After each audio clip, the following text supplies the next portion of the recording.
Les premières informations renseignent que c'est un employé de banque. Il travaille notamment pour SCB. En fuite depuis son forfait, Eric Bekob Mvondo a été arrêté ce mardi 21 novembre 2023 par les éléments de la gendarmerie de Ngodi Bakoko à Douala. De sources proches du dossier, il sera d'ailleurs présenté devant le procureur ce mercredi 22 novembre 2023. Eric Bekob Mvondo est en effet l'homme qui a tué sa femme Diane Nyangwo, enseignante d'anglais du lycée bilingue de Nilon. Il est employé de la banque SCB. Pour rappel, l'enseignante est morte samedi dernier des suites de violences conjugales. Elle a été battue par son époux mardi dernier. En effet, un des enfants du couple, tombé malade, avait été hospitalisé dans une clinique au quartier Yassa, arrondissement de Douala 3, où la famille est prise en charge sur la base de son assurance maladie.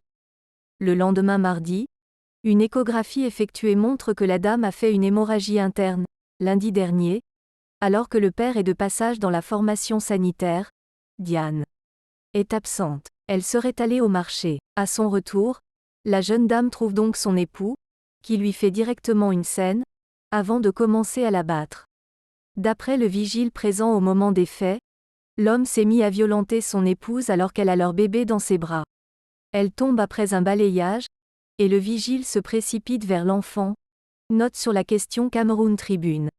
Entre-temps, l'époux a asséné des coups de pied à sa femme, dont la tête a heurté le sol pendant sa chute. Quand cette violence est arrêtée, l'état de Diane est tellement préoccupant qu'elle est aussitôt internée dans la même clinique. Le lendemain mardi, une échographie effectuée montre que la dame a fait une hémorragie interne. Elle a du sang dans le ventre. Mercredi, elle est opérée, mais la situation se complique. Diane Y est alors référée à l'hôpital gynéco-obstétrique et pédiatrique de Douala, GOPED, à Yassa. L'enseignante est entrée dans un coma dont elle ne sortira plus.